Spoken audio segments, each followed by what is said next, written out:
ভারত থেকে আসা উজানের ঢলে দেশের ১২ জেলা এখন পানির নিচে। এর মধ্যে কয়েক জেলার অবস্থা ভয়াবহ।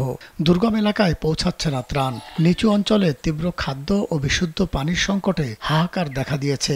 কিছু কিছু এলাকার মানুষ এখনো খোলা আকাশের নিচে ঘুমাচ্ছেন। তাদের ঘরে চাল নেই, মাথা গোঁজার ঠাঁই নেই। সীমান্তবর্তী এলাকার এসব মানুষ ভয়াবহ কষ্টে আছেন। খাবার পাচ্ছেন না তারা। জঙ্গল থেকে তারা বাঁশকুড়োল সংগ্রহ করে সিদ্ধ করে খাচ্ছেন ৩ বেলা।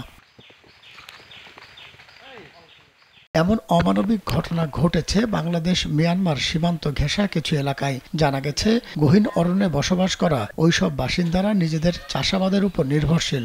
গত বছর অতিবর্ষণের কারণে ফসল কম হয়েছে। স্যান্ডেলিনা সো, রূপচর্চায় আভিজাত্য। এখন তারা বাধ্য হয়েই বাঁশের কোড়ল কোনো রকম খেয়ে বেঁচে আছেন। কিচ্ছু সরকার থেকে বিজিবি বলে বিজিএফ আর বয়স্ক ভাতা এগুলো কিচ্ছু পায় না। এদের অনেকের কষ্ট, ওষুধ পায় না। এখানে হচ্ছে অসুস্থ বেশিরভাগ মানুষ, প্রায় ১০০ জন থেকে ৭০ জন মতো অসুস্থ। তো ওষুধ কোনো জায়গাতে খুঁজে পায় না। এদের অনেকের কষ্ট। তার জন্য আমি বাস্তবায়ন আমিও দেখে আসছি। খুব অভাব সমস্যা আছে। বাছক্রুন সিদ্ধ করে খায়, কষ্ট করে এটা থাকে।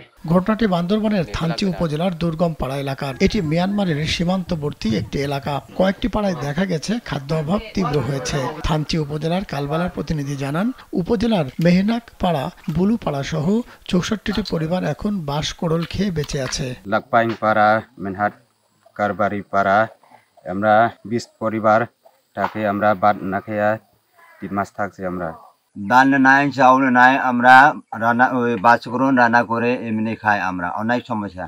গত বছর জমির ফলন ভালো হয়নি, পর্যাপ্ত ধান পায়নি তারা। তাই বছর পেরোনোর আগেই গত মে মাসে তাদের খাদ্য ফুরিয়ে যায়। এখন না খেয়ে দিন কাটছে তাদের। অধিকাংশ ঘরে চাল নেই। নতুন করে বন্যার পানি বাড়ায় যাতায়াত সমস্যা হচ্ছে। তাই শহর থেকে খাদ্য সংগ্রহ এখন কষ্টসাধ্য হয়ে গেছে। মেনহাট পাড়া, বুলু পাড়া, টাংখই পাড়া, জংডন পাড়া, জঙ্গল থেকে আমরা বাঁশ গরু তুলে আমরা সিদ্ধ করে খাই। জুম থেকে আমরা ধান তুলতে পারে নাই, চালও আমাদের রেশন শেষ হয়ে গেছে, ও রেশন নেই। খুবই অসহায় করে আমরা জীবন কাটে ৩ মাস ধরে। পানি বড় হলে আরো বেশি খুব সমস্যার মধ্যে আছি।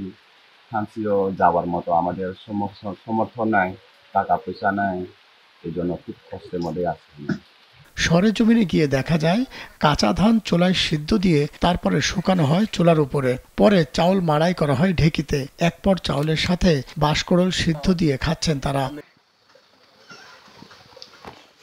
থানচি উপজেলা নির্বাহী কর্মকর্তা মোহাম্মদ মামুন কালবেলাকে জানান, সরকারিভাবে দুর্গম এলাকায় খাদ্য সহায়তা পৌঁছানোর চেষ্টা চলছে। নৌকায় করে ১ মেট্রিক টন চাল পাঠানো হয়েছে। আপনারা জানেন যে থানচির যে রেমাক্রি ইউনিয়ন, এই রেমাক্রি ইউনিয়নটা অত্যন্ত দুর্গম এলাকায় অবস্থিত। এবং যে সকল এই পাড়াগুলা, আমি যদি কয়েকটা পাড়ার নাম যদি বলে থাকি, যে মেনহাক, মোপাড়া, লিকরি, তারপর আছে আপনার হচ্ছে বুলুপাড়া, টাংখই পাড়া, এই সকল পাড়াগুলো সাধারণত নেটওয়ার্কবিহীন এবং একেবারে যোগাযোগ সহজ ওখানে করা যায় না।